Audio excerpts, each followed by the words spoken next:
Obviously, tweaked his ankle during the game and wasn't able to finish. It's an issue that he's been kind of dealing with all year. Right now, questionable for tomorrow. We'll see how he does this afternoon, but we'll leave him as questionable.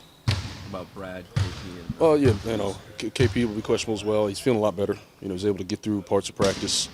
I think just stomach bug of some kind and something going on in the house because I think both him and his girlfriend had it. So hopefully it's run its course. But he was able to do much more today and was feeling better.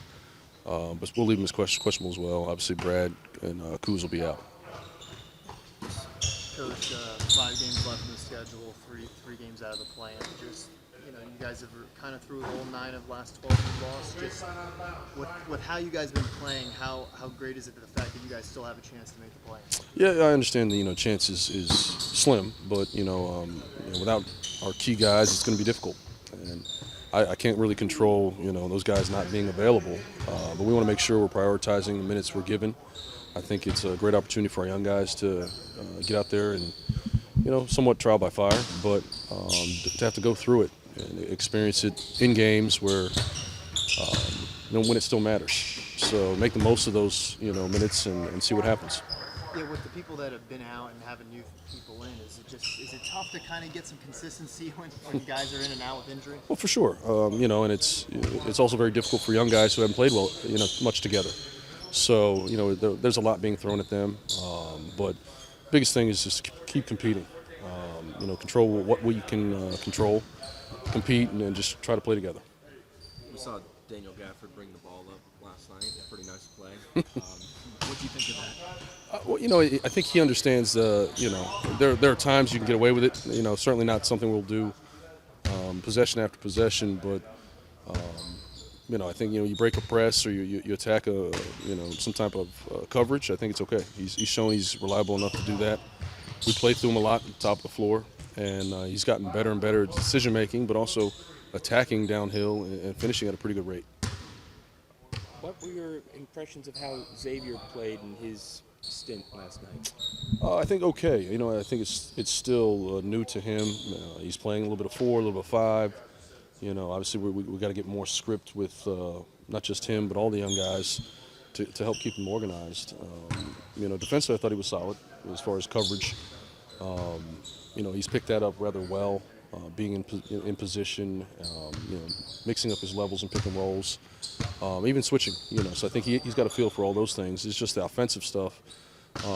Learning the coverages is one piece. Learning the nuances of the offense and the spacing. It's going to take a little bit of time, but I thought overall solid. Working on That's why we're working on it now. Yeah. I understand you're kind of light, particularly last night at the big man positions. Yeah. Do you envision him more as a 4-3?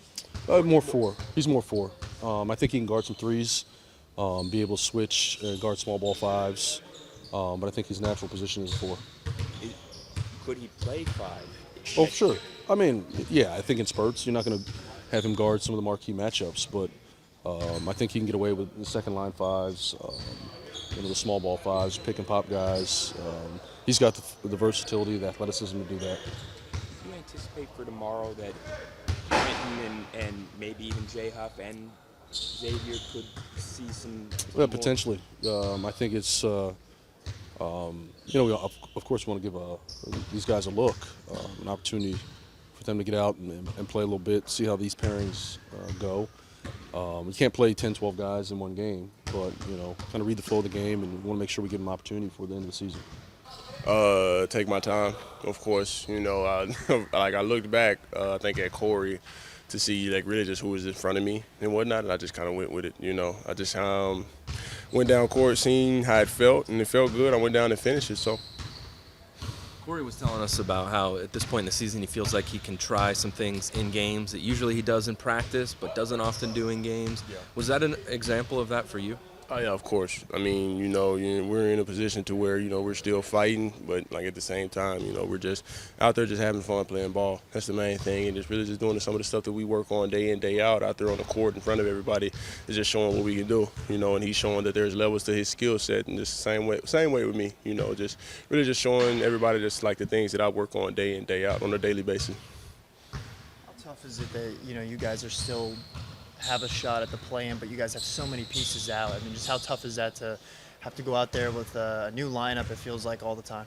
It's really not that tough, because we had basically the same thing throughout the middle of the season and whatnot, and we kind of, adjusted pretty well when it came to that. So we're just basically picking up where we left off in that situation. So having guys out, it's a next man up mentality. So, we're picking up from where the last man came off. That's the main thing. Losing 9 of your last 12, but winning 2 your last 4, you guys still have a shot, even though the way down the stretch, how it's been going. What's the confidence like? What do you get? What's kind of the feeling like as you're heading to New York tomorrow? I mean, go out and win basketball games. At the end of the day, the outcome is going to be the outcome that we work for. That's literally just like the picture of it. We be consistent in the areas that we succeed in, that it can help us out a lot throughout the rest of the stretch.